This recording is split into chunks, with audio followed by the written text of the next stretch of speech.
साथियों, स्वागत है आपका अपने चैनल क्रिएटिव ITI पे। साथियों, आज से हम स्टार्ट करने वाले हैं कॉरेस्पॉन्डेंस क्लर्क और BA टेक्नीशियन के लिए हिंदी और कंप्यूटर का सेट डिस्कशन, जिसमें कि आज पहला क्लास आप लोग का स्टार्ट हो रहा है। वीडियो अगर पसंद आए तो लाइक ज़रूर कर दीजिएगा, और आप लोग को क्या फील होता है, कैसा आप लोग को वीडियो लगता है, ये कमेंट ज़रूर कीजिएगा साथियों। तो चलिए स्टार्ट करते हैं। इसमें आज हम करेंगे 15 हिंदी का रहेगा और 15 कंप्यूटर का रहेगा क्वेश्चन साथियों। तो आइए हम लोग देखते हैं। पहला क्वेश्चन है आँखें चार होना। आँखें चार होना मुहावरे का सही अर्थ क्या है? तो देखिए, घूरना, आकर्षित होना, लज्जित होना, आमने सामने होना। तो इसमें देखिए आँखें चार होना, आँखें चार होना का मतलब होगा आमने सामने हो जाना। इसमें आगे देखिए आपका है 22 नंबर, निम्नलिखित में से शुद्ध वर्तनी वाला शब्द कौन सा है? तो शुद्ध वर्तनी में देखिए ये क्या है? अनिष्ट है। ये बी में अनिष्ट, दूसरा में अनिष्ट, तीसरा में फिर अनिष्ट है। तो देखिए पहला नंबर ए और डी तो होगा नहीं, क्योंकि अनिष्ट टाइप का कुछ होता नहीं है। अब देखिए इसमें दो बचा है, बी और सी, अनिष्ट और अनिष्ट। तो इसमें देखिए अनिष्ट जब भी होता है तो आपका बाएं तरफ से उड़ाया जाता है, तो ये आपका सी नंबर हो जाएगा, अनिष्ट। अब तीसरा आ जाइए, कहता है कि सुधा किसका पर्यायवाची शब्द है? सुधा मतलब पावन, अमृत, सोम। तो इसमें देखिए क्या सुधा का पर्यायवाची शब्द क्या होता है? तो इसका बी हो जाएगा, अमृत हो जाएगा। सुधा का पर्यायवाची अमृत हो जाएगा। 24 नंबर क्वेश्चन कहता है कि दिए गए वाक्य के किस भाग में त्रुटि है? इसमें आपको पकड़ना है कि जो पूरा सेंटेंस लिखा हुआ है, प्रायः सभी लोग इस बात को नहीं समझते हैं। तो इसमें आपको त्रुटि निकालना है कि इसमें क्या त्रुटि है। तो सबसे पहले आप देखिए इसमें गलती छांटना है कि कहाँ पे गलती है। तो देखिए इसमें सबसे पहले स्टार्ट में ही पता चल रहा है कि प्रायः सभी लोग इस बात को नहीं समझते। देखिए अगर प्रायः होगा तो सभी नहीं होगा। सेंटेंस सही ऐसे होगा कि सभी लोग इस बात को नहीं समझते हैं, तो प्रायः हटा देना पड़ेगा। अगर प्रायः लगा रहेगा तो आपको सभी हटा देना पड़ेगा, कि सभी लोग, प्रायः लोग इस बात को नहीं समझते हैं। तो इसका करेक्ट सेंटेंस क्या हो जाएगा कि प्रायः लोग इस बात को नहीं समझते हैं। तो इसमें कहता है कि जिस भाग में त्रुटि है उसको हटा देना है। तो हम लोग कौन सा हटाएंगे? B number. इसमें देखिए प्रायः भी है और सभी भी है, तो ये बी नंबर सेंटेंस हट जाएगा। अब अगला आइए, अगला क्वेश्चन क्या कहता है? 25 नंबर।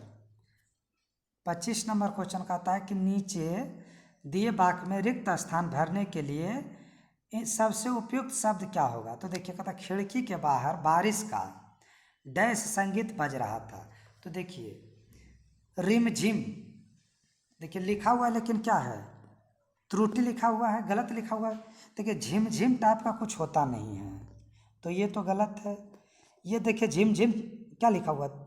गलत लिखा हुआ है, त्रुटि लिखा हुआ है। तो सबसे उपयुक्त और सही वर्तनी क्या लिखा हुआ है? तो रिमझिम। और होता भी यही है कि रिमझिम रिमझिम बारिश हो रहा है। और वर्तनी में भी है, देखिए रिमझिम लिखने का ये भी कोशिश किया गया, लेकिन ये क्या, इसका वर्तनी गलत है। तो इसका बी नंबर हो जाएगा, रिमझिम। खिड़की के बाहर बारिश की रिमझिम संगीत बज रहा था। अब चलिए क्वेश्चन नंबर 26। कहता दिए गए वाक्य में बोल्ड खंड में प्रदर्शित करने के लिए सबसे उपयुक्त विकल्प का चयन कीजिए। कहता यदि इसे प्रतिस्थापित करने की आवश्यकता नहीं है तो विकल्प किसी बदलाव की आवश्यकता नहीं है का चयन करेंगे।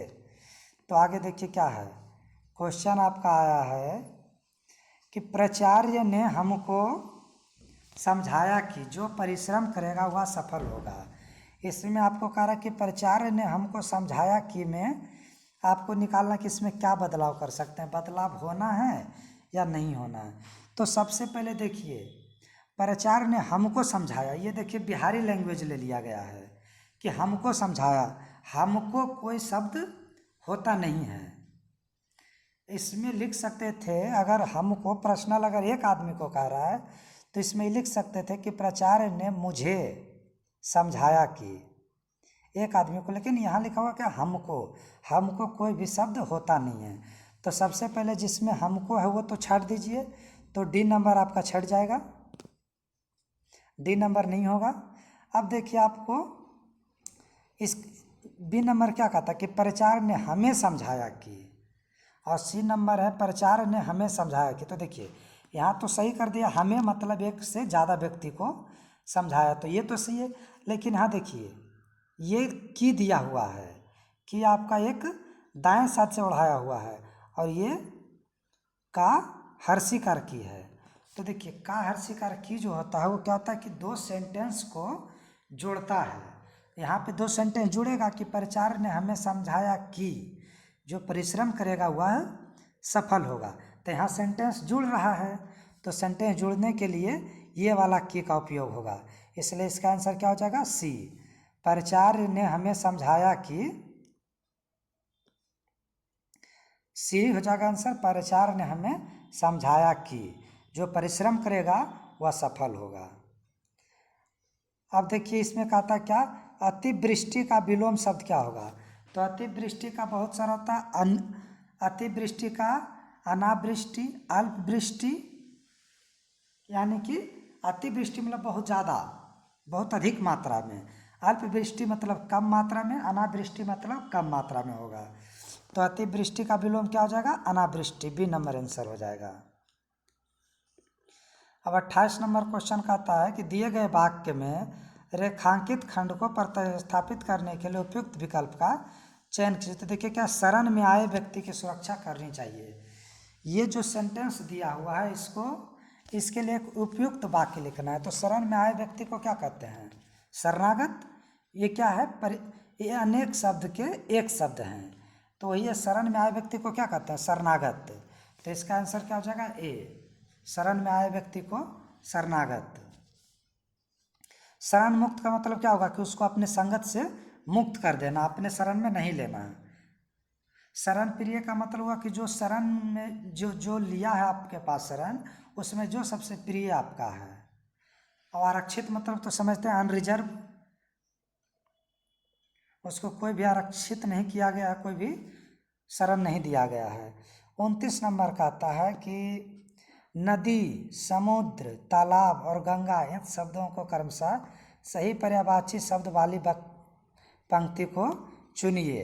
तो देखिए नदी, नदी को हम लोग क्या बोलते हैं, नदी को तरंगनी भी बोलते हैं। तो नदी का तरंगनी हो जाएगा। और उसके बाद क्या होता है, समुद्र, समुद्र का क्या हो जाएगा, रत्नाकर।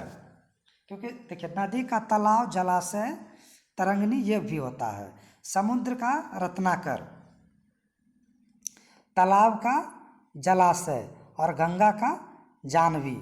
तो देखिए इसमें कौन कौन सा मिल रहा है, नदी का तरंगनी, समुद्र का रत्नाकर, तालाब का जलाशय, गंगा का जानवी या फिर मंदाकिनी।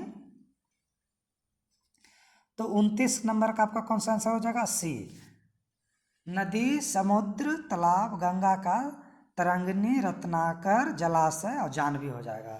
श्रोता, इसमें कहता है श्रोता के लिए किस सर्वनाम का उपयोग किया गया है। मतलब देखिए सर्वनाम जो होता है वो 3 प्रकार के होते हैं, उत्तम पुरुषवाचक सर्वनाम और मध्यम पुरुषवाचक सर्वनाम और अन्य पुरुषवाचक सर्वनाम। पुरुषवाचक सर्वनाम 3 प्रकार का होता है। इसमें देखिए उत्तम पुरुषवाचक सर्वनाम वो होता है जो कोई भी सेंटेंस कहता है, जैसे मैं या हम, ये क्या हो गया, उत्तम पुरुष सर्वनाम।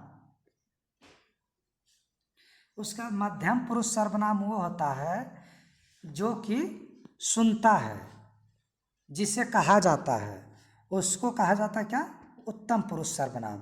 जैसे तू, तुम, आप। जैसे तुम सुन रहा है, आप जा रहे हैं, आप कर रहे हैं, तो किसको कह रहा है, तो वो क्या हो जाएगा, मध्यम पुरुष सर्वनाम। और अन्य पुरुष सर्वनाम जिस पे उस कार्य का बोध पड़े, जिसके संबंध में बात कहा जा रहा है। तो श्रोता के लिए किस सर्वनाम का प्रयोग किया जाएगा, तो इसके लिए क्या जाएगा, मध्यम पुरुष सर्वनाम का उपयोग किया जाएगा। अब देखिए आगे चलते हैं।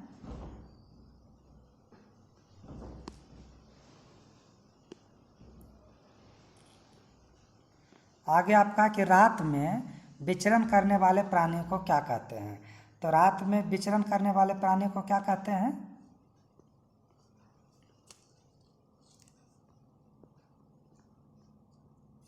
तो रात में विचरण करने वाले प्राणी को निशाकर, बंचर, तमचोर, निशाचर। देखिए रात में विचरण करने वाले प्राणी को निशाचर कहा जाता है। इसका आंसर हो जाएगा 4, निशाचर। जिसमें देखिए पहला हुआ निष्कर, ये तो नहीं होगा। बंचर जो वन में विचरण करता है, तो इसका 4 का क्या हो जाएगा, निशाचर, यानी कि जो रात में विचरण करता है। अब अगला क्वेश्चन आपका है कि इनमें से कौन सा शब्द गुस्से का समानार्थी शब्द होता है। तो गुस्सा का समानार्थी शब्द क्या होगा, रोष, बोलो क्रोध। गुस्सा का समानार्थी शब्द क्या हो जाएगा, क्रोध।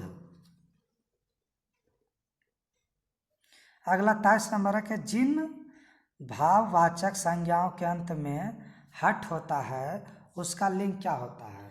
तो जिन भाववाचक संज्ञाओं के अंत में हट होता है उसका लिंग होता है स्त्रीलिंग। अब आगे है कि निम्नलिखित में से शुद्ध वाक्य का चयन कीजिए। तो निम्नलिखित में से शुद्ध वाक्य कौन सा होगा, तो हो जाएगा गंदा पानी उबाल कर पिए, पड़ोसी ने मुझे स्वतंत्रता दिवस की बधाई दिया, तो वो था दिए। यमुना का पानी गंदा और प्रदूषित है।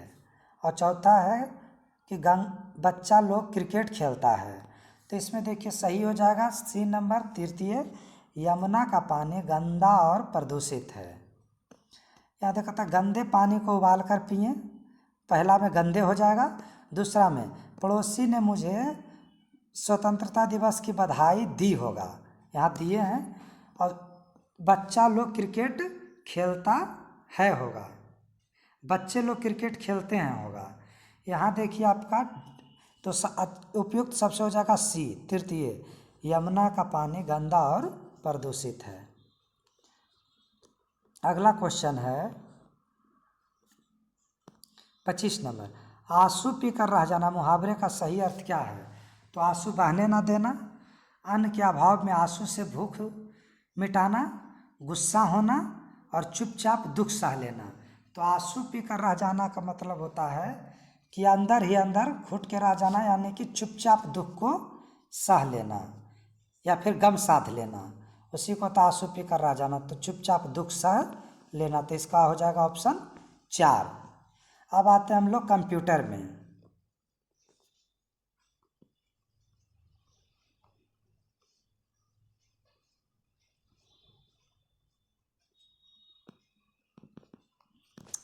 कंप्यूटर में कि किसी वर्कशीट पर लगे बॉर्डर को आप कैसे हटाएंगे। तो देखिए बॉर्डर को हटाए नहीं जा सकते हैं, तो ये तो देखिए गलत है, बॉर्डर को हटाया जा सकता है। कहता इन सभी सेलों का चयन करें जिनसे आप बॉर्डर निकालना चाहते हैं और फिर बॉर्डर मेन्यू सूची में नो बॉर्डर पर क्लिक कर दें। तो देखिए ये लग रहा है कि सही होगा, लेकिन आगे पढ़ते हैं। कहता उन सभी सेलों का चयन करें जिनसे आप बॉर्डर को हटाना चाहते हैं और फिर बॉर्डर मेन्यू सूची में रिमूव बॉर्डर पर क्लिक कर दें। तो देखिए रिमूव बॉर्डर का कुछ ऑप्शन नहीं होता है। अब डी नंबर में चले, कहता है उन सभी सेलों का चयन करें जिनसे आप बॉर्डर को हटाना चाहते हैं और अपने कीबोर्ड पर Ctrl+Delete दबाएं। तो देखिए ये भी नहीं होगा, तो इसका आंसर हो जाएगा बी। कहता है उन सभी सेलों का चयन करें जिनसे आप बॉर्डर निकालना चाहते हैं और फिर बॉर्डर मेनू सूची में नो बॉर्डर पर क्लिक करें, तो बी नंबर इसका आंसर हो जाएगा। आगे चलिए 37 नंबर क्वेश्चन क्या कहता है।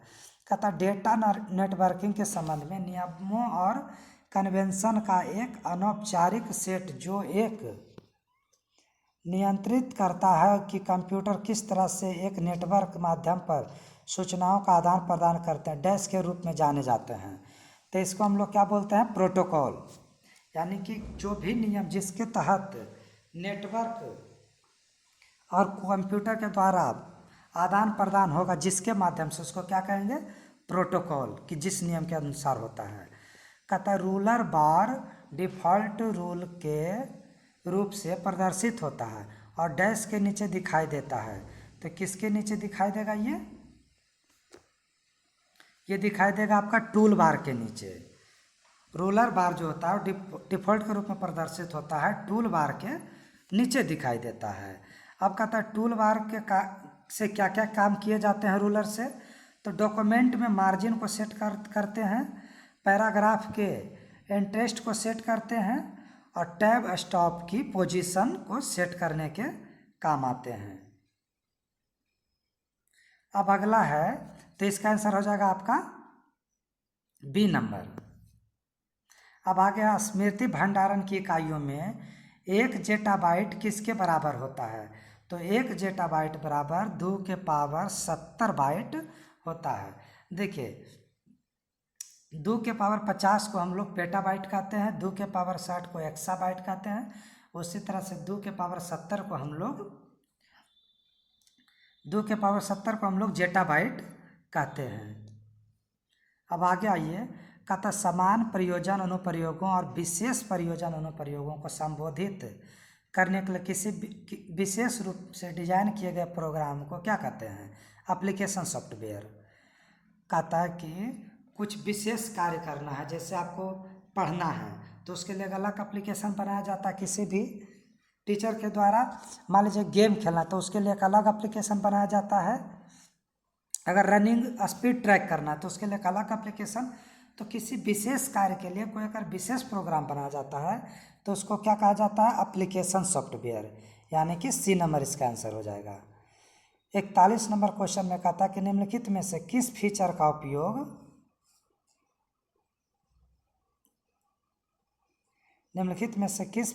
उपयोग टेक्स्ट की रेखा के ठीक नीचे बहुत छोटे अक्षर या संख्या लिखने के लिए किया जाता है।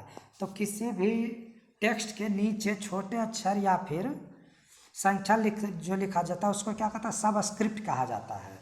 जैसे मान लीजिए कि कोई स्क्रिप्ट लिखा हुआ, उसके ब्रैकेट में आपको कुछ लिख दिया जाता है या फिर उसके नीचे कुछ छोटा सा लिख दिया जाता है, तो उसको क्या कहा जाता है, उसका सब स्क्रिप्ट कहा जाता है। उसका सेम का कोई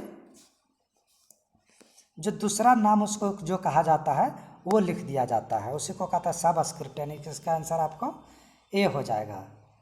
42 नंबर हो जाएगा IMAP। एक ईमेल संबंधित प्रोटोकॉल है जिसमें IMAP का पूर्ण रूप क्या है। तो IMAP का फुल फॉर्म क्या होगा, internet message access protocol. Internet message access protocol हो जाएगा इसका फुल फॉर्म। अब आगे देखिए 43 नंबर क्वेश्चन में है, निम्नलिखित में से क्या URL का एक भाग नहीं है। तो देखिए URL में क्या क्या होता है, प्रोटोकॉल होता है जिसपे कि HTTP जिसको हम लोग बोलते हैं प्रोटोकॉल होता है, www. सबडोमेन होता है। उसके बाद गूगल, यानी कि जो भी लगता है, जैसे अगर हम गूगल लिखें तो गूगल, अगर हम कोई भी ले लिए, जैसे कि अगर हम याहू ले लिए तो याहू, अगर कोई जैसे BSEB ले लिए तो BSEB, ये डोमेन हो गया। उसके बाद .com, ये होता है क्या, TLP, टॉप लेवल डोमेन होता है। तो इसमें देखिए क्या है, डोमेन एड्रेस तो होता है एक URL में, क्वेरी स्ट्रिंग भी होता है, प्रोटोकॉल भी होता है जो HTTP होता है, लेकिन IP एड्रेस नहीं होता है, क्योंकि IP एड्रेस जो होता है वो किससे संबंधित रहता है, वो संबंधित रहता है नेटवर्किंग से। तो URL में IP एड्रेस नहीं होता है। कहता निम्नलिखित में, अब 44 नंबर क्वेश्चन कहता है कि निम्नलिखित में से कौन सा कथन सत्य है। कहता which of the following statement is true. कहता एक ईमेल ID हमेशा अद्वितीय होता है। तो देखिए पहला ही सही हो गया, एक ईमेल ID अद्वितीय होता है। सही है कि कोई भी इंसान जो अपना एक ईमेल ID बनाता है उस तरह का कोई दूसरा ईमेल आईडी नहीं हो सकता है। वो पूरे यूनिवर्स, पूरे ब्रह्मांड में सिर्फ एक ईमेल आईडी एक पर्सन का होता है। तो एक कहता है एक ईमेल आईडी हमेशा अद्वितीय होता है। सही है, तो 44 का ए नंबर हो जाएगा। 45 नंबर क्वेश्चन का आता है कि एक प्राथमिक इंटरफेस और उसका उपयोग एप्लीकेशन और प्रशासनिक या कॉन्फ़िगरेशन उपयोगिताओं को लॉन्च करने के लिए किया जाता है, कौन सा? तो इसका हो जाएगा आपको स्टार्ट मेन्यू। कहता है एक प्राथमिक इंटरफेस क्या होता है? स्टार्ट, जिसका उपयोग एप्लीकेशन और प्रशासनिक या कॉन्फ़िगरेशन उपयोगकर्ताओं को लॉन्च करने के लिए किया जाता है, स्टार्ट मेन्यू। तो इसका क्या हो जाएगा? 45 का आपका सी हो जाएगा, स्टार्ट मेन्यू। अब आगे आइए, आगे आपका क्वेश्चन आ जाएगा कौन सा? 46। कहता है इंटरनेट पर एक होस्ट से दूसरे होस्ट को फाइल स्थानांतरित करने के लिए निम्नलिखित में से किस प्रोटोकॉल का उपयोग किया जाता है? तो किस प्रोटोकॉल का उपयोग किया जाता है? सबसे पहले देखिए आईपी का फुल फॉर्म क्या होता है? आईपी एक प्रोटोकॉल है, वर्ल्ड वाइड वेब का एक प्रोटोकॉल है जो कि इंटरनेट से संबंधित होता है, तो फाइल ट्रांसफ़र कर नहीं सकता है। अब देखिए क्या है टीसीपी का फुल फॉर्म क्या है? Transmission control protocol. और उसके बाद देखिए यूडीपी का फुल फॉर्म क्या है? User datagram protocol. और उसी तरह से बी का क्या है? File transfer protocol. हमसे बोला क्या गया है कि इंटरनेट पर एक होस्ट से दूसरे होस्ट को फाइल स्थानांतरित करने के लिए निम्नलिखित में से किस प्रोटोकॉल का उपयोग करते हैं? तो किसका उपयोग करते हैं? एफटीपी का। इसका आंसर क्या हो जाएगा? B number. कहता ऑप्टिकल डिस्ट्रीब्यूशन नेटवर्क क्या है? तो optical distribution network optical devices के माध्यम से सिग्नल का वितरण नहीं किया जा सकता है। तो ऐसा नहीं है, ऑप्टिकल सिस्टम से तो सिग्नल का ट्रांसफ़र किया जाता है, बहुत दूर दूर तक किया जाता है। उसके बाद बी में कहता है कि फिजिकल फाइबर और ऑप्टिकल डिवाइसेस के माध्यम से सिग्नल को दूर संचार नेटवर्क में उपयोगकर्ताओं तक वितरित किया जाता है। तो ये हो सकता है, तो इसका आंसर क्या हो जाएगा? बी। 47 का आंसर हो जाएगा बी नंबर। 48 नंबर क्वेश्चन क्या कहता है कि क्लिक जैकिंग क्या है? तो क्लिक जैकिंग, अब देखिए क्या है, कहता है क्लिक जैकिंग एक वेब प्रयोक्ता को गोपनीय जानकारी प्रकट करने के लिए फुसलाने वाला एक दुर्भावनापूर्ण तकनीक है। एक बिट सेकंड में डाटा भेजने और प्राप्त करने वाला एक साधन है। कंप्यूटर इंजीनियरिंग का एक रूप है और किसी छवि को मॉनिटर पर देखने के लिए प्रयोग किए जाने वाला एक अंकीय प्रक्रिया है। तो देखिए क्लिक जैकिंग क्या है? तो यह एक वेब प्रयोक्ता की गोपनीय जानकारी प्रकट करने के लिए फुसलाने वाला एक दुर्भावनापूर्ण तकनीक है, यानी कि इसका आंसर हो जाएगा आपका ए। देखिए वेब क्लिक जैकिंग क्या होता है? तो क्लिक जैकिंग क्या होता है कि आपका जो साइबर ठग होता है, साइबर क्राइम जो होता है, उसके द्वारा आपके मोबाइल पे एक माल फंक्शनिंग लिंक भेजा जाता है, जिससे पर कि अगर आप क्लिक करते हैं तो आपका टोटल डाटा उस साइबर हैकर के पास चला जाता है और टोटल आपके मोबाइल का डाटा वो अपने पास एक्सेस कर सकता है। तो यही प्रक्रिया क्या होता है? Click jacking. अब 49 नंबर क्वेश्चन का आता है कि बताएं कि MS वर्ड के संबंध में निम्नलिखित कथन क्या है जो कि सत्य है? तो कहता है कि एक डॉक्यूमेंट फाइल में बुलेटेड और नंबर्ड दोनों लिस्ट हो सकते हैं, तो सही है। दूसरा क्या कहता है? MS वर्ड डॉक्यूमेंट में पेज मार्जिन को कस्टमाइज किया जा सकता है, तो सही है। MS वर्ड का जो डॉक्यूमेंट रहेगा उसमें पेज मार्जिन किया जा सकता है, कितना पेज हम चारों बगल छोड़ना चाहते हैं प्रिंटिंग एरिया से, या फिर कितना एरिया को हम लोग प्रिंट करना चाहते हैं, ये पेज मार्जिन किया जा सकता है। तो इसका क्या हो जाएगा? ए और बी दोनों सत्य है।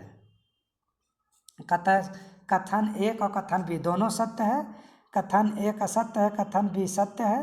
कथन सी, ऑप्शन सी में कथन एक सत्य है, कथन बी असत्य है और डी में दोनों असत्य है। तो इसमें इसका आंसर क्या हो जाएगा? ए नंबर। कथन ए और कथन बी दोनों सत्य है। तो साथियों आज हम 15 क्वेश्चन हिंदी का और 15 क्वेश्चन आपका कंप्यूटर का सॉल्व किए हैं। तो कैसा वीडियो लगा आप लोग ज़रूर सुझाव दीजिएगा। अगर वीडियो पसंद आए तो लाइक कीजिएगा और चैनल को सब्सक्राइब जरूर कीजिएगा। Thank you.